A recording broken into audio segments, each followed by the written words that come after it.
All right, I'm going to talk about some very quick Twitter basic fundamentals when you get started on Twitter for business.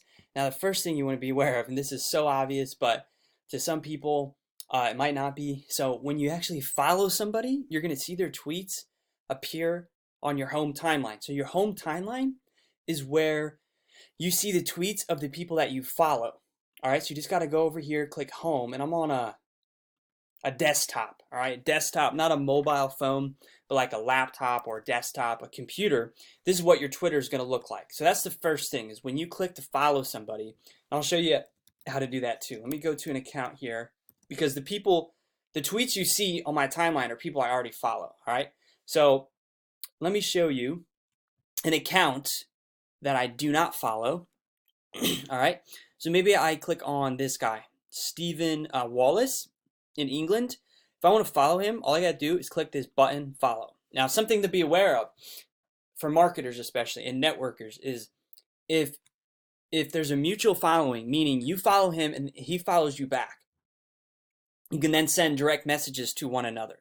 So that's important, all right? So now in the timeline, whenever that guy tweets, all right, I'm going to see his tweets right here in the timeline. And if I want to see their profile pop up, all I got to do is hover over their name like this, and their bios and their profile is going to pop up. So for this guy, AC retweeted something.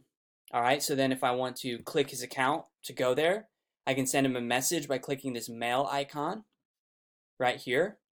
All right, or I can unfollow him if I want. All right, so that's how that works. Now, where you follow people in your followers is going to be stored right here on your account in the following section. Again, this is pretty basic stuff, but if you're brand new and you don't know how social media works at all, these are important steps that you got to be aware of. Otherwise, you're not going to know how to use Twitter.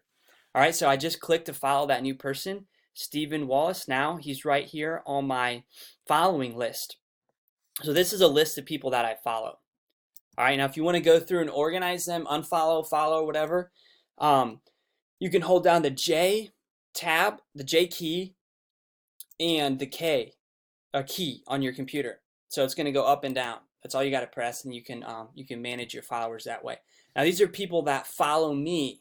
All right, so this is my followers list. So if I want to go through, I could click and follow these people. All right, this person, I'm going to block them because this is inappropriate account. All right, so you can manage your followers like this. Go through. You can follow people back with the click of a button if you want.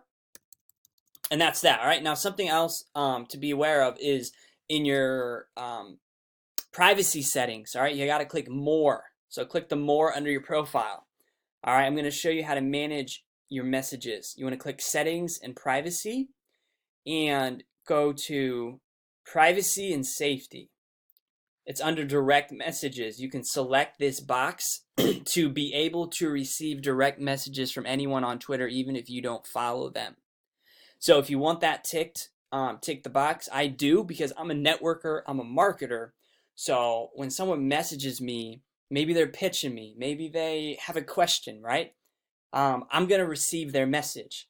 Now, it's probably going to go through a filter if there's no kind of follow at all.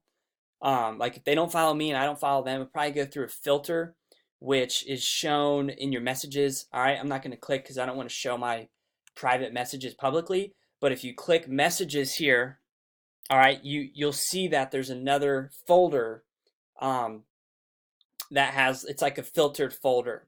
So you can click that to see people messaging you who aren't connected to you, if that makes sense, hopefully. So anyway, tick this box if you want anyone to be able to message you, which I suggest you should have if you're a networker online. It makes you got to make yourself accessible. Pretty straightforward. So I like having that. And again, all you got to do is click to your settings. It's in your settings profile, settings and privacy, privacy, safety, under direct messages, and you can play around. There's so much other stuff on here that you can kind of personalize and check out. But those are the very basic fundamentals. Is normally when there's a mutual following, you guys can both direct message each other, and it's that fast, it's that simple to happen. Because with Facebook, it's a little bit slower process. You got to wait for the other person to kind of accept your friend request. On Twitter, you can follow anybody and it's going to automatically work unless their account is a private account. That's the only X factor. All right. And obviously, if you're in business online, I don't recommend your account to be locked. You don't want to have a private profile where you have to approve everybody that follows you.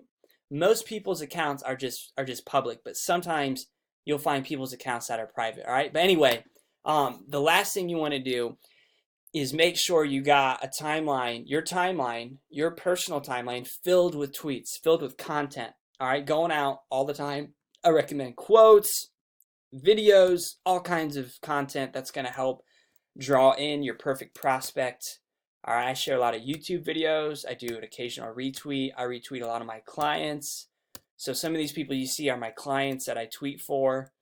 All right, so this is important because you obviously can see that Twitter is a very fast-moving world, and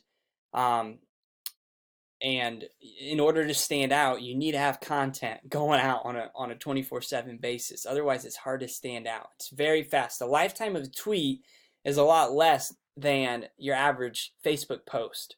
But because you can tweet up to as many times as you want in a day, right? It's super valuable as a tool because with Instagram and Facebook and LinkedIn, those places you're only going to post about a few times a day max. With Twitter, I mean, I've already tweeted over how many times a day, and I've only made a couple, maybe a couple tweets myself personally. The rest have been automated, all right? So that's how Twitter works. Now, if you actually want help with putting out content, I highly recommend to look into my Done For You Tweets program. I'll put this link below this video, and definitely subscribe as well if you want more help with this kind of content. So thank you so much for watching today's video. Drop me a comment below if this was helpful, and don't forget to subscribe if you want to see more videos